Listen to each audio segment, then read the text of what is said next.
네, 반갑습니다. 저 코피TV 조현일입니다. 제가 오늘 좀 외부 일정이 있어서 사실은 스튜디오를 갈 수 없는 상황이었는데, 오늘 모제스 무디의 연장 계약이 뜨는 바람에, 뜨는 덕분에 제가 잠깐 차를 세워놓고 이렇게 컨텐츠를 찍는 점 양해 부탁드리겠습니다. 자, 모제스 무디가 연장 계약을 맺었습니다. 3년 39밀.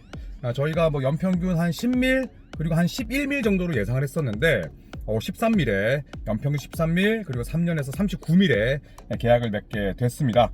자, 2021년 NBA 드래프트 1라운드 14순위로 지명이 됐었고요. 팀 옵션, 플레이어 옵션 없이 전액이 보장되는 그런 풀 개런티 계약입니다. 자, 시즌별 기록을 살펴보면 사실 데뷔 초반에는 뭐 별다른 존재감이 없었습니다. 주요 로테이션이 아니었고요. 거의 서드 유닛이었죠. 52경기 출전해서 11.7분, 굉장히 제한된 시간만을 뛰었습니다.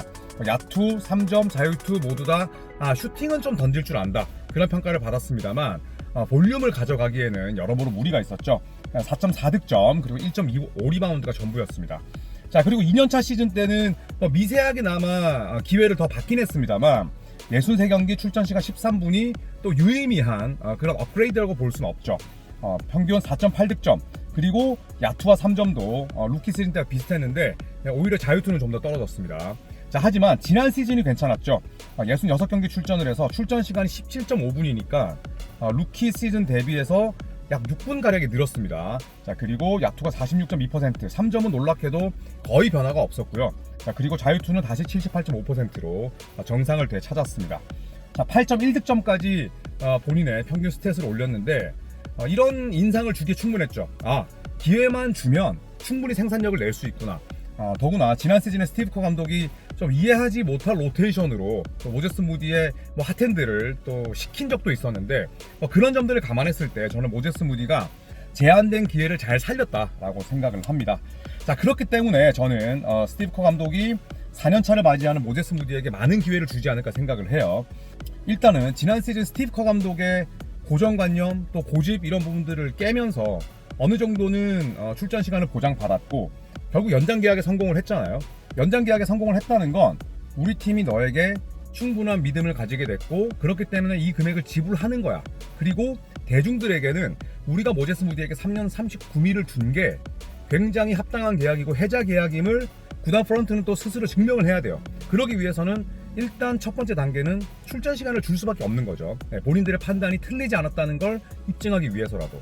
그렇기 때문에 저는 출전 시간을 많이 받을 거라고 생각을 합니다. 자, 이로써 이제 워리어스의 연건 라인업을 살펴보면 모제스 무디와 조나단 쿠민가는 서로 드래프트 동기죠. 그렇기 때문에 4년차를 이제 맞이하는 그런 상황이 됐고 브랜든 포뎀스키와 트레이스 잭슨 데이비스, 자, 지난 시즌을 통해서 나란히 또 데뷔한 드래프트 동기입니다. 자, 이런 걸 봤을 때 사실 이 4명이 전부 다 높은 순번으로 뽑힌 선수는 아니잖아요. 쿠민가 정도 제외하면.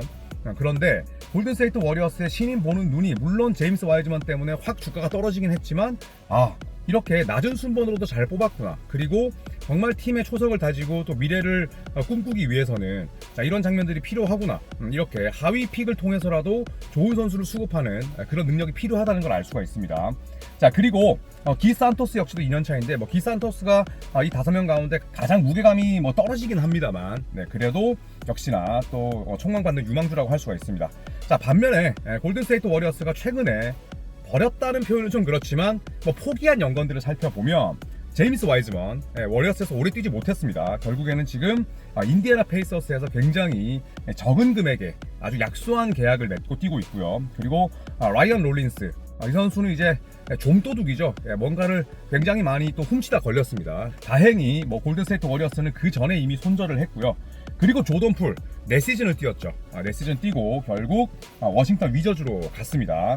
자, 그리고 패트릭 볼드윈 주니어, 자, 이 선수도 장신 슈터로서 굉장히 많은 기대치를 받았었는데 결국 대학 때 보여줬던 그런 잠재력을 내보이지 못했습니다. 부상이 잦았고 또 대학 때 성장할 수 있는 기회를 놓쳤죠. 그리고 골든스테이트 워리어스는 결국 포기했습니다. 자, 그리고 마지막으로 레스터 퀴노네스, 골든스테이트 워리어스에서 한 시즌 반 정도를 뛰었는데 투웨이 계약을 끝내고 결국 필라델피아로 떠났습니다. 자, 이런 점을 놓고 봤을 때 사실 골든스테이트 워리어스는 스테픈 커리가 있는 한 윈나우 팀이잖아요. 리빌딩, 리툴링 전혀 관심 없고 시행할 수도 없습니다. 그런 측면에서 놓고 봤을 때 저는 모제스 무디가 3년 39밀의 계약을 따낸 건 온전히 본인의 노력이었다. 정말 묵묵하고 소처럼 열심히 일한 결과다, 이렇게 말씀드리고 싶습니다. 자, 그러면 모제스 무디가 연장 계약을 받을 수 있었던 그 배경에는 정말 점진적인 우상향을 그리면서 성장 곡선을 그렸죠. 자, 그리고 2024년 프리시즌 활약도 빼놓을 수가 없습니다. 연장 계약을 맺을 수 있는 데드라인이 얼마 남지 않은 상황에서 거의 버저비터급으로 골든스테이트 워리어스가 모제스 무디와 연장 계약에 성공을 했는데, 2024 프리시즌을 살펴보면 평균 득점은 15.5득점, 놀랍게도 팀 내 득점 1위였습니다. 물론 프리시즌에 많은 의미를, 또 큰 의미를 부여하기는 어렵다는 건 알고 있죠. 자, 하지만 팀 내 득점 2위도 3위도 아니고 득점 1위라는 건 굉장히 의미가 있는 거죠. 출전 시간은 6경기 평균 딱 20분을 뛰면서 15.5득점을 넣었습니다. 자, 그리고 스테픈 커리가 평균 12점이었는데 뭐 커리야 프리시즌 때 전력을 다할 짬밥은 아니긴 합니다만 어쨌든 이건 모제스 무디에게는 굉장히 유의미한 기록이라는 겁니다. 자, 그리고 3점이 또 장족의 발전을 이뤘어요. 제가 이번 저희 조코피TV 그 다음에 프리시즌 NBA 스포티비 중계에서도 말씀을 드렸지만 릴리즈가 몰라보게 빨라졌습니다. 전체적인 3점을 던지는 밸런스 자체가 아주 훌륭하다는 뜻이죠. 3점을 총 32개를 던져서, 그러니까 6경기 20분 뛰면서 32개니까 틈만 나면 던졌다는 걸 알 수가 있죠. 그 가운데에 무려 13개를 집어넣었어요. 32개 중에 13개, 성공률이 40.6%였습니다. 자, 그리고 팀 내 2위였는데 1위가 버디 힐드. 버디 힐드야 3점은 천상계잖아요. 스테픈 커리 거의 다음 티어니까. 버디 힐드가 19개를 무려 47.5% 확률로 집어넣었는데 2위가 모제스 무디 13개, 그리고 성공률 40% 이상. 3점 볼륨이 아쉽다. 외곽을 던질 수 있는 슈터치는 좋은데 3점을 던지는 메커니즘, 볼륨이 아쉽다는 평가를 받았던 선수가 비록 무대가 프리시즌을 할지라도 버디 힐드 다음 가는 3점 슈터였다. 이것도 결국 의미가 있다는 거죠. 자, 그리고 프리드로를 한번 살펴보겠습니다. 모제스 무디 같은 유형의 선수의 단점은 농구가 점잖다는 거예요. 그러니까 고점을 찍을 일도 없지만 저점을 찍을 가능성도 낮은데 딱 그냥 봤을 때는 굉장히 좀 맹물 같은, 그냥 간이 안 돼 있는 밍밍한 국물 같은 그런 농구를 한다고 볼 수가 있습니다만 프리시즌 때는 차원이 다르더라고요. 어택 더 림하고 3점이 되니까 돌파하고 그 다음에 흔히 말하는 반칙을 뜯어내는 장면도 많이 나왔었는데 놀랍게도 프리드로 자유투 19개를 던져서 18개를 집어넣었습니다. 자유투를 많이 얻어내기도 했지만 자유투를 단 1개밖에 흘리지 않았다. 그래서 프리시즌 동안 성공 개수는 팀 내 1위였고요. 시도 개수가 2위였어요. 시도 개수 1위가 역시나 큰 폭으로 발전한 조나단 쿠민가였는데 쿠민가는 20개를 얻어냈지만 림을 가른 건 11개밖에 안 돼요. 그러니까 성공률이 55%였고 반면에 무디는 쿠민가보다 1개를 덜 얻어냈지만 1개밖에 흘리지 않았습니다. 얼마나 모제스 무디가 프리시즌 때 견고한 활약을 펼쳤는지를 알 수가 있는 거죠. 자, 그리고 모제스 무디가 이제 스테픈 커리 어깨를 나란히 하게 됐습니다.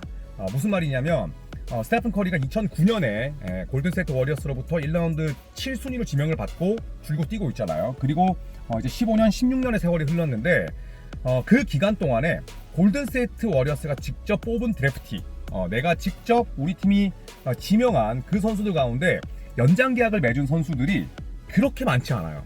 모제스 무디가 겨우 6번째입니다. 15년 동안 겨우 6명밖에 되지 않아요. 당연히 스테픈 커리, 골든스테이트 워리어스가 직접 뽑아서 연장 계약 맺었고 그리고 현재까지 뛰고 있습니다. 여기에 클레이 탐슨 2011년에 워리어스가 뽑고 그리고 올해까지 뛰었죠. 2024년까지 뛰었습니다. 당연히 연장 계약을 여러 번 맺었고요. 드레먼드 그린 두말할 나위 없습니다. 2012년에 워리어스가 직접 뽑고 현재까지 워리어스의 유니폼을 입고 있습니다. 그리고 캐먼 루니 2015년 드래프트였는데 현재까지 약 10년째 활약을 하고 있죠. 그리고 모제스 무디 이전에 가장 최근에 워리어스가 직접 뽑은 선수 가운데 연장 계약을 맺은 선수는 조던 풀이었는데 조던 풀은 스테픈 커리 에라에서 연장 계약을 맺고 얼마 지나지 않아서 트레이드된 첫 번째 선수예요. 그리고 마이크 던니비 주니어 단장이 가장 먼저 했던 일이 조던 풀을 워싱턴으로 내보내는 거였죠.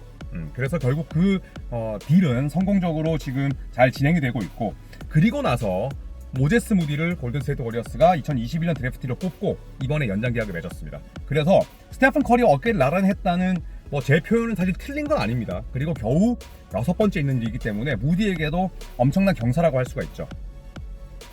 자, 그리고 2021년 드래프트 동기들 가운데 모제스 무디가 5번째로 소속팀과 연장 계약을 맺은 선수가 됐습니다. 아직 조나단 쿠민가는 간극이 커요.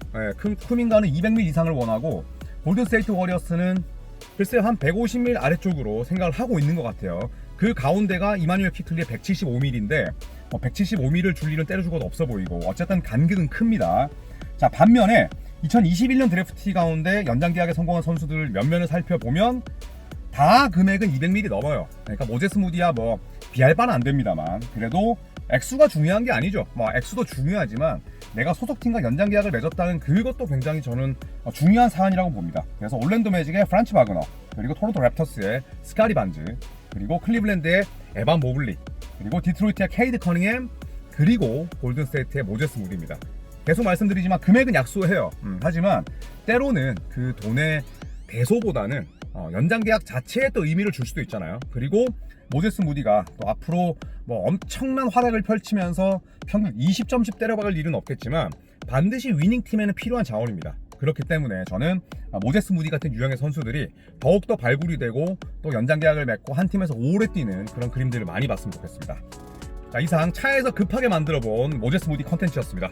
여러분 저를 가까이 보시니까 많이 불편하시죠?